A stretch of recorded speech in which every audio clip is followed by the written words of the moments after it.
Can I breathe now? Another nightmare, huh? I get them real bad sometimes, remembering when my folks put me in the hospital. Said I was, touched in the head. I thought some downtime would help. Give me a chance to sort things out.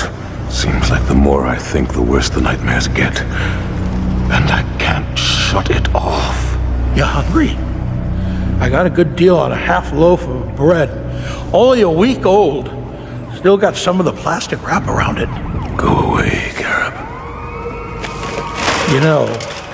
You shouldn't sit down here alone all the time. It ain't healthy. I'm not worried about my health. I've got to figure things out.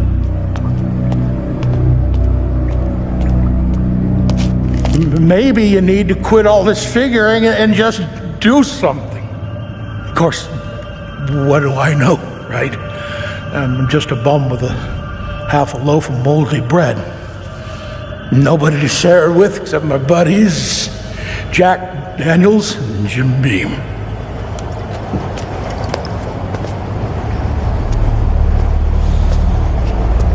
You have a friend there, Spawn.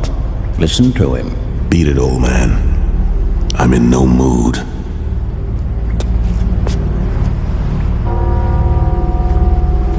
Moments of wisdom are few for the new warriors.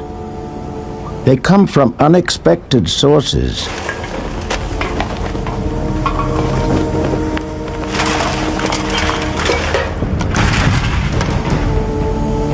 But always, warriors feel events churning around them, spiraling, closing in. Some sit and wait too long. Others listen to their instincts and prepare.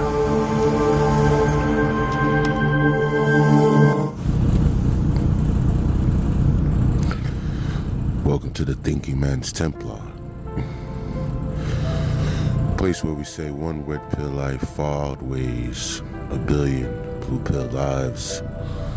Where the soldiers can come in from the war, remove their armor, drop their swords,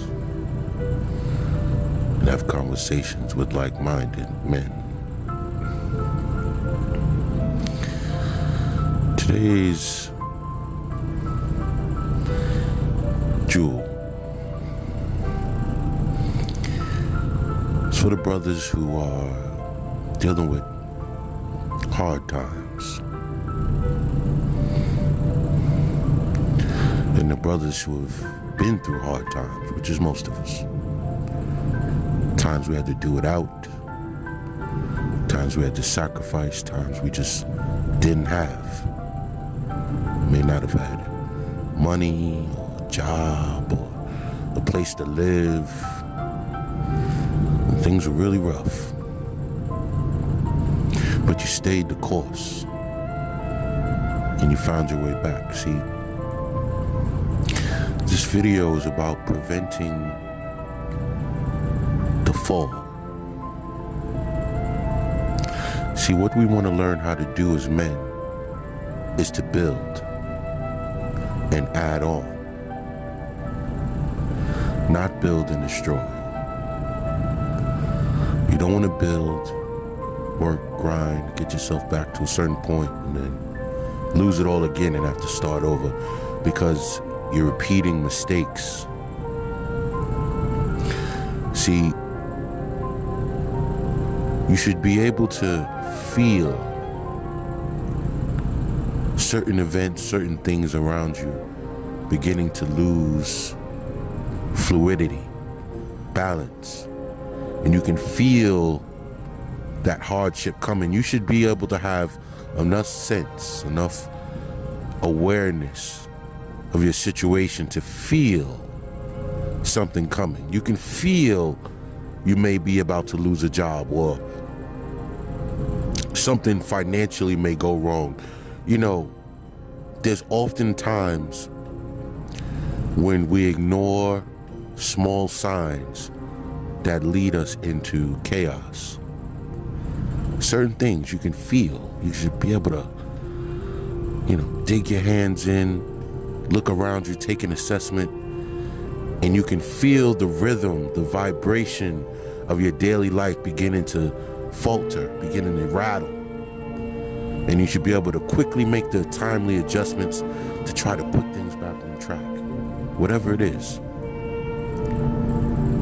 You know, you can sense the events churning around you, things going left, vibes, you know. And when you get caught up in that bad energy, you know that you're being spiritually attacked. You have to put your armor up again. Get yourself back on the right track. Because usually, when a man faces a downfall, we're talking about accountability now. We're not talking about blaming anybody or saying this or that, or I made this person did this and this job is this, my boss is a... No. We don't do that here. We lay our armor down and our swords down for a reason, to be exposed and to be accountable and be truthful. Every time you've ever lost everything, you can trace it back to one decision,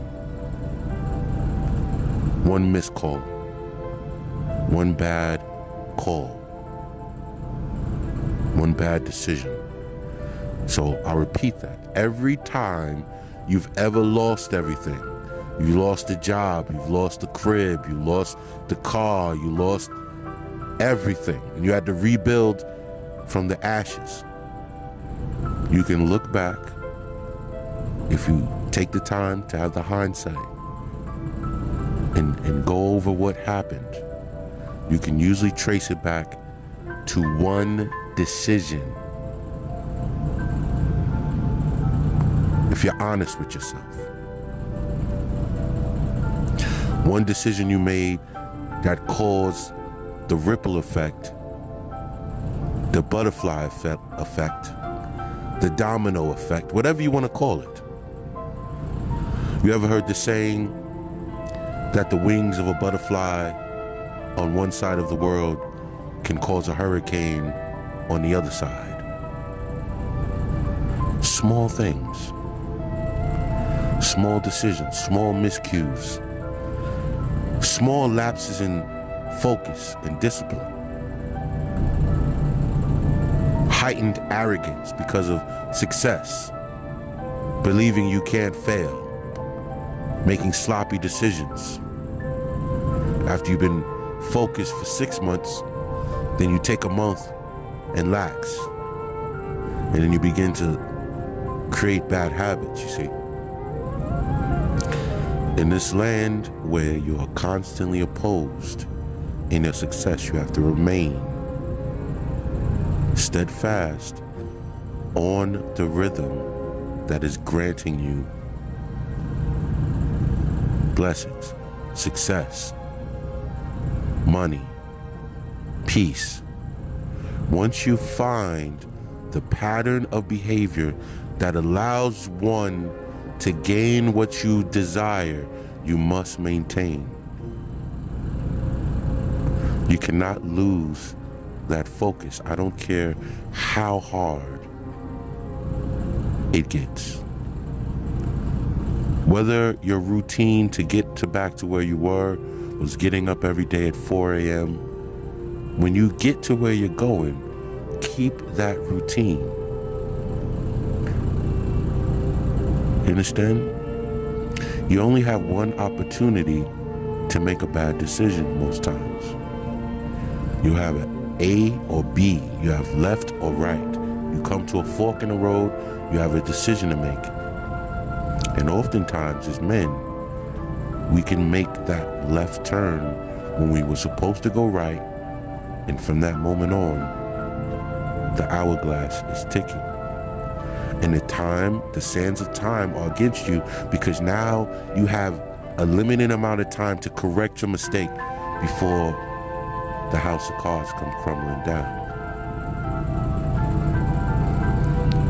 We have to be very steadfast in maintaining our successes, even the small ones. Getting arrogant, getting comfortable, believing your own hype are some of the main factors and leading you into failure, losing everything. I've lost everything a few times in my life, and I've tried to learn from what caused these mistakes. And I can trace back to a certain point where I got lazy. I didn't want to do the work. I got the position I wanted, and then I didn't want to stay on top of task. I started dealing with some lady and wanting to hang out and lay up more than I wanted to work, and put in the time and coming in late. Things like that. Taking days off. Now you want to lay up. You want to hang out with the fellas. You make a little money. You want to go floss. You want to go party. You want to go, bad financial decisions when you should have been putting your money away for the important bills, saving. You get frivolous. You see things you like. You want to go spend money. And it's like a downhill slope when you have money sometimes. You make a little money, you got a little money stacked up. You see something you like, you go buy that, and you gotta buy that. I know how it goes, man. I've been there.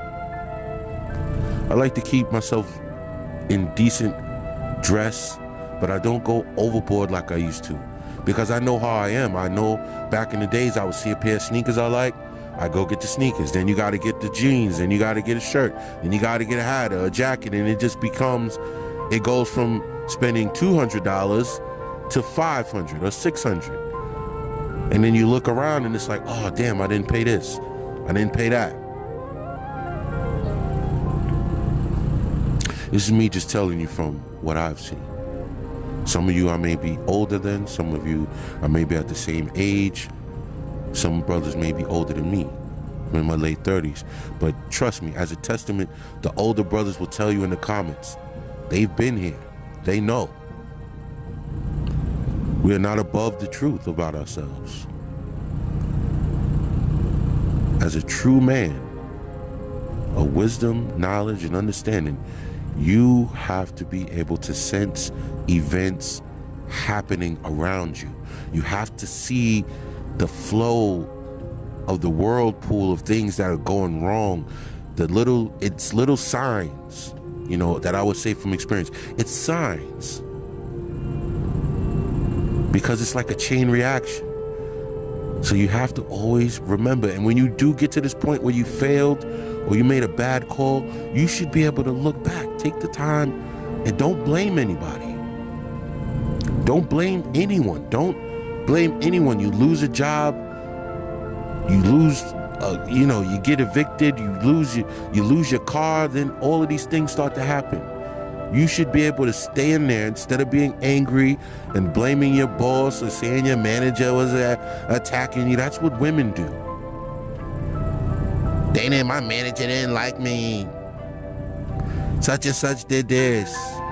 That's why I'm staying at my mother's house.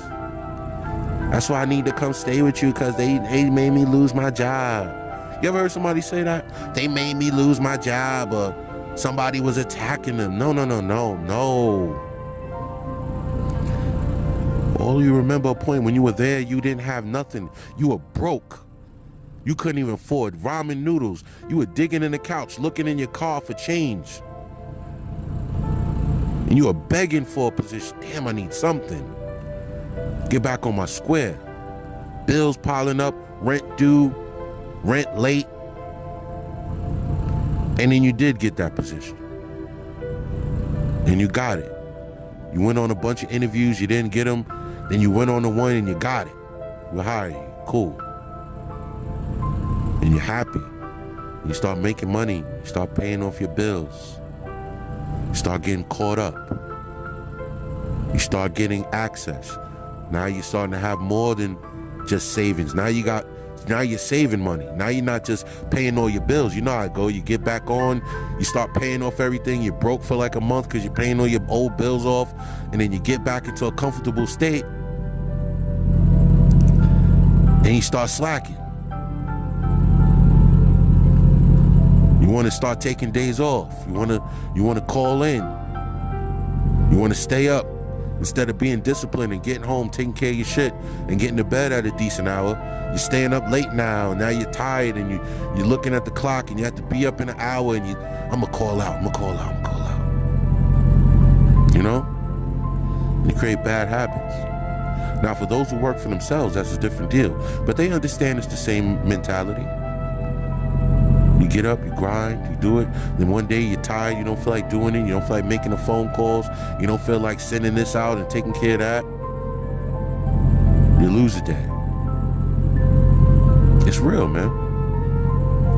You have to be able to sense the events changing. Things going left. Things that are supposed to go right going left. You have to be able to adapt and cut it off.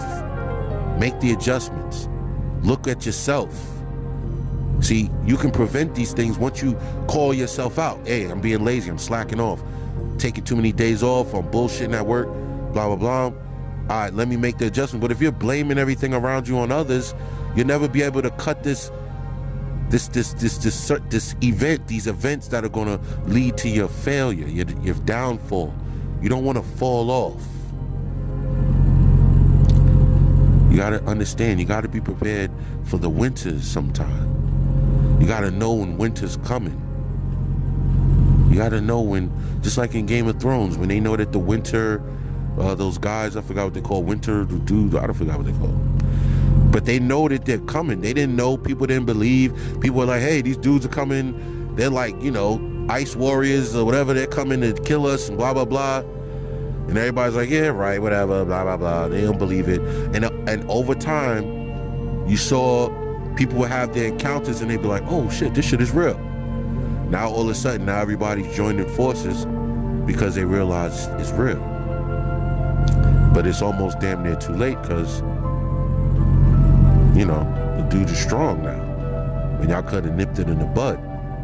But everybody being egotistical and not believing people, now they waited to the last minute. Now they got to join forces. And these dudes done got a damn dragon now. You know what I'm saying? Y'all done waited so long the way these dudes got to rise up multiple armies now with giants and all type of stuff. They even got one of the queen's dragons. I'm like, damn. Y'all let them get this strong? Just because y'all was acting like shit was a joke? When you could have attacked earlier, at least maybe, you know, whatever. But I'm just saying, that's just an example. You gotta sense those times when they're upon you. And you have to keep yourself, like I said, you gotta be, you know, you gotta pray, you gotta keep your spirit in tune with what's around you. So when you feel these spiritual attacks coming, and these things coming on you to draw you and, you know, tempt you off your path, you gotta be able to, you know, block that. That's what we say, the sword and the shield. The sword and the shield is your protection and your defense, which is the Most High. You gotta stay prayed up, man. You gotta stay on your deen. You gotta keep your head clear so that you can see what's going on. Don't be a drunkard. Don't be drunk every other day. You know, it clouds your judgment. You can't see things for what they are. You can't see things as they are. You know, the objects in this mirror appear closer than they really are. You don't get that message when you're drunk.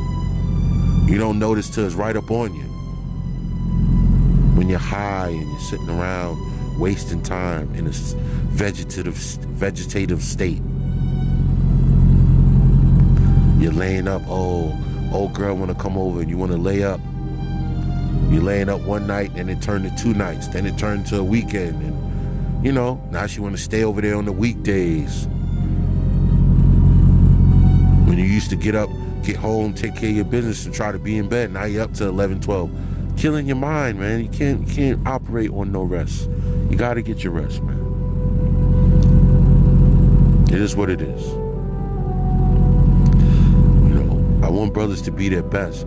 We don't have time to fall off. You don't have the time to lose everything. Especially if you're a man in your 30s. If you're in your 30s, you don't have many places to go to rebuild.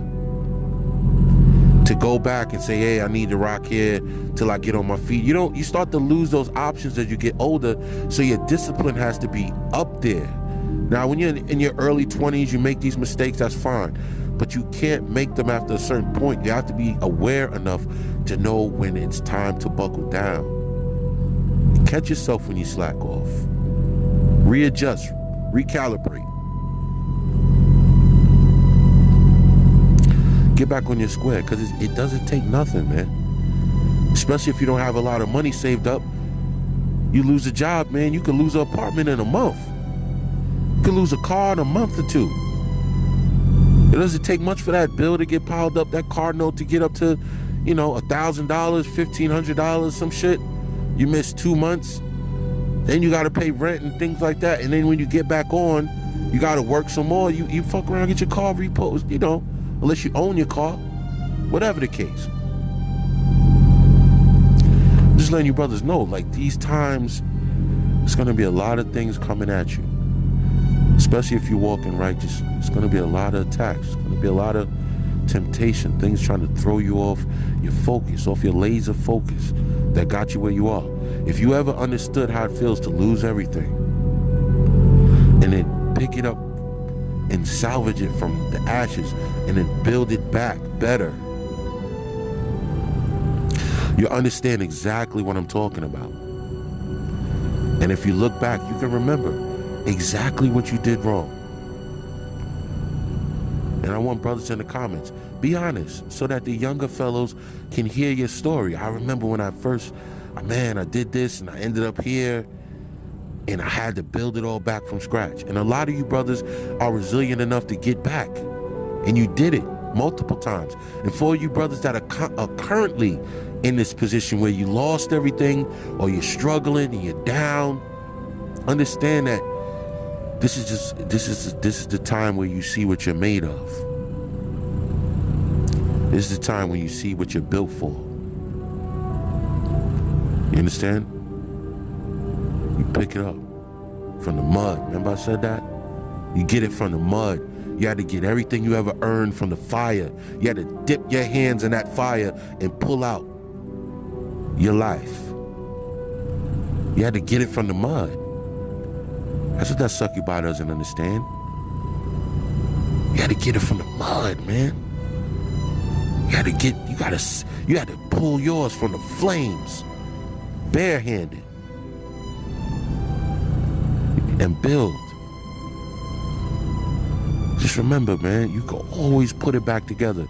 I don't care what happens. As long as you got a sound mind, 2 hands and 2 feet, you can put it back together. You're gonna have to isolate. You're gonna have to get around people who are motivated, people that may be able to help. If you don't have that option, then you're gonna have to dig in, baby. I'm sorry. I done did it. I done slept on trains. I done been homeless. And I got back on. I made a routine. I stayed disciplined to keep myself safe, and I got back out there. I found another job. I worked. I saved up. I got another place to live. Just like that. I mean, it took some time. But you always got to be 2 steps ahead of the game now. That's the game. Being so far ahead of your mistakes that when they come, you see them and you're able to counteract, tie them off, and keep it moving. And now you're playing chess. Now you're doing things ahead of the game. When you get to a certain point in life as a man, it starts feeling like chess, and you know how to play ahead of yourself. You know how to feel certain things going left, and you start to push the other direction. You start to make a couple moves to counteract that, to put yourself back on course, to reestablish balance. On top of utilizing your spiritual benefits of walking a righteous path with the Most High God, you go and you say, all right.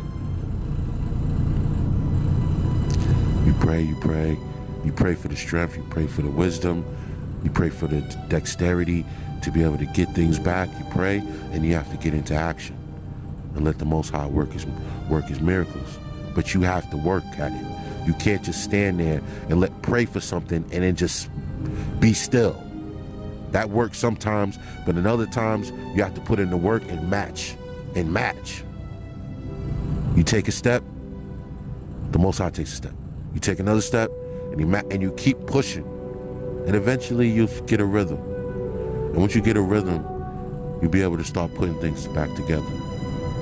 But you got to be able to now, once you get a little older with a little wisdom for the young brothers, once you get a little bit of wisdom under your belt, you'll be able to see these things coming. You know, sometimes you feel like if you had a job and you don't like it, and you know your performance is down, and you can feel them start to treat you a certain way, or you're not getting the hours, whatever the case may be. You know, if instead of being arrogant and waiting for them to fire you, what you do, if you know that the job is just not for you, you don't have the energy to put into something you don't want to do, start to put yourself in a position where you get another job beforehand, and then you can leave on good terms, or just on the best terms you can. Or what I did when I was going through something, and I was going through jobs that I hated, and I felt like it was like no matter what I did in that field, you know, working in warehouses and shit like that I couldn't stand, I started to go to, when I was in Atlanta, I went to Decatur, I went to the workforce place, and they had a grant to go back to school for $5,000. It was a grant, a lot of paperwork, but I wasn't from the Decatur County, it's in Atlanta. So I went, forged my homeboy's information, used his address, got some mail sent there so that I can use his address so that I could use that county, right? This is me preemptively lining these things up. I decided I could have went to truck driving school, which now I wish I did at the time, you know. I had that option, I remember that. But instead I decided to get my IT certifications, my A+, my Net+, whatever. And I went to this place, and I remember you had to be there like 6:45, up early, fill out a bunch of paperwork, boom, boom, boom. And it was me grinding, and let me tell you the story. So what I did was, I went to the place, got the paperwork. It was a big folder of paperwork, and I noticed that a lot of people was complaining, and I said, hi, this is what I gotta do. I mean, they want you to go back a long time to show your history of work, everything, and they were gonna check everything. So I get the paperwork, I bring it home, and this is how beautiful the Most High works. God works in mysterious ways, brothers. I get the paperwork, I'm overwhelmed by this packet, like, how I'm gonna fill this out? I get a phone call, on the cell phone. Don't know who it is, I pick it up. I forget the brother's name, but he's a recruiter for this place called New Horizons, which is a computer learning center. And I remember back in Amityville, or New York, where I'm from, and there was a place called New Horizons. I would always pass it, but I didn't know what it was. Always see it, driving down a certain road. And it was right in my neighborhood all my life. I didn't know. And the guy was from close to where I was from, back home. And he said, hey, I said, I'm just trying to get back to school, boom, boom, boom. He said, come up here this day, and I help you fill out that paperwork. Cool. I ended up shooting up there. Now, whether today I was on a call list or whatever the case may be, however, all I know, he called, I got up there, filled out the paperwork, brought it back. Had to get up early again. You know, I didn't live in Decatur, mind you. I had to catch the train early, 5 o'clock in the morning. This is me grinding, trying to get back on, you know, but I wanted to take a different route. Getting up early, catch the train all the way back to Decatur, early as hell. Catch a bus, train, get to the place, want to hand in my paperwork. They say, oh, you got to go back and get this, or, hey, we need this now. So You're getting turned down. They not accepting your paperwork. Now you got to go back home, go get some more stuff. You see what I mean? This happened for about 3-4 months, going back and forth, until finally they accepted my paperwork and I got the grant. And when I tell you, every time I went back, it was less and less people, I tell you no lies. It's probably down to like less than 10 people. It started off probably 30, 40 people in there. People gave up. You know, they really thought that the mentality of some people is like, they thought, oh, they're just gonna give me $5,000 and I'm not gonna have to show that I really want it. But they remember me coming up there every time, coming back, boom, boom, boom. They knew my face, they knew my name. They were happy to give me that money when it was done because they knew I was serious. So I went to New Horizons, got my A+, got my Net Plus for free. Took my test, everything was paid for, everything. I had all the tools to do it. And I went out there and made it happen. And before I knew it, I was getting an IT job. I was working at a big company in Atlanta, just based off my circle of friends. See, it's different when you have certain friends around you that are doing good things.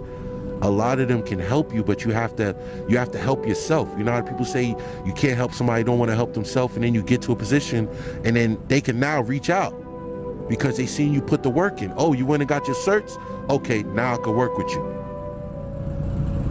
You see what I'm saying? That's how it works. You make the work match, and then the Most High, He'll meet you halfway. Things will just come out of thin air, it seems. And I worked there, and I kept building, and I kept grinding. I kept studying, I kept learning more, getting better and better. And eventually I started working at Apple for a while. About 5 years. This is just me off the strength of being tired of kicking around boxes, and I made the change. And I used my hustle and my ingenuity. You know, maybe I had to bend the system a little bit, but you got to do that sometimes. But, you know, you got to have that fortitude, man, to go out and change it. When I got tired of doing IT, I went to trucking school.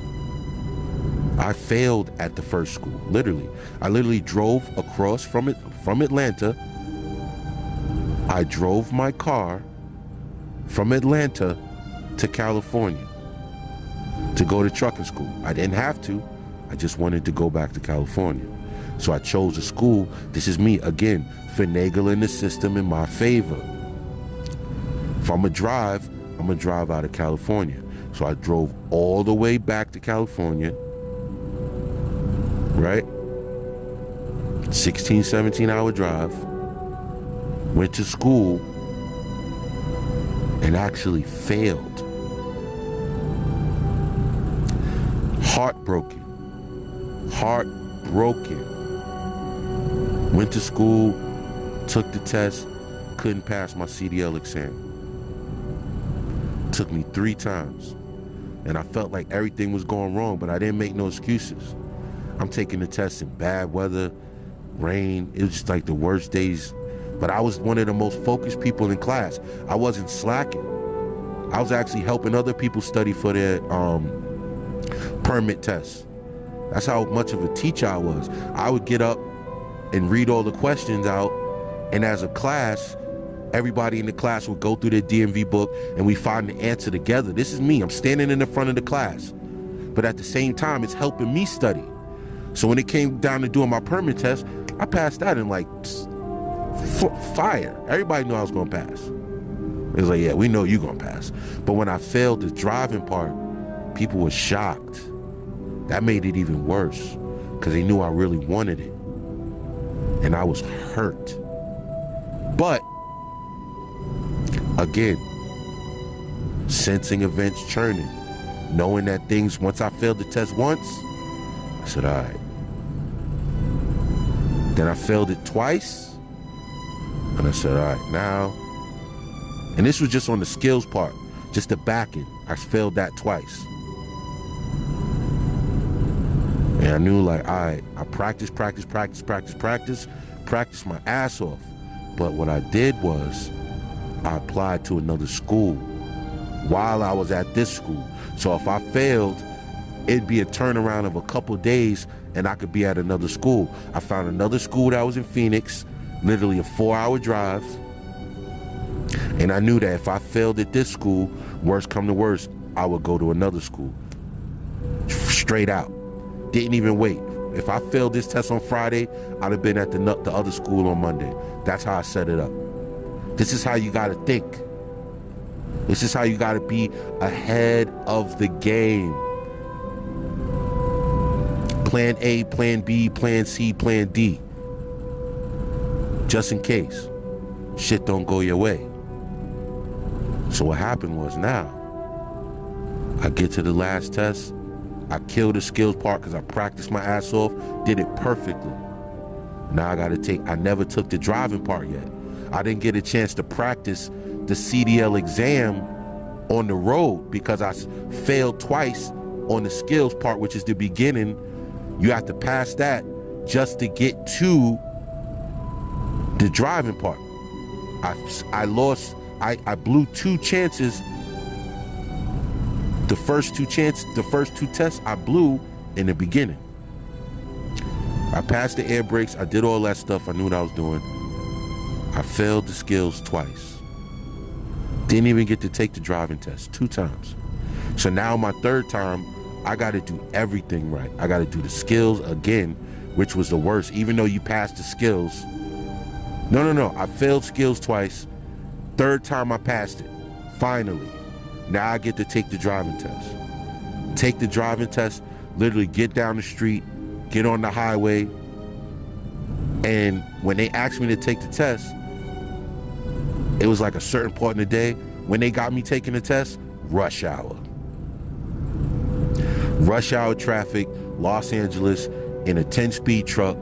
Not the best at shifting. Didn't even get to practice because while you studying for the skills, they don't let you take any road tests. So basically you ice cold. You haven't practiced shifting. You haven't driven a truck. You haven't done anything. That's just how they did it. They didn't let you go out on the road test because every time we go to class towards the end, we go out on the road, practice driving around, boom, boom, boom. But once you've already taken the test and you're at the end of the class, you can't go on the road no more.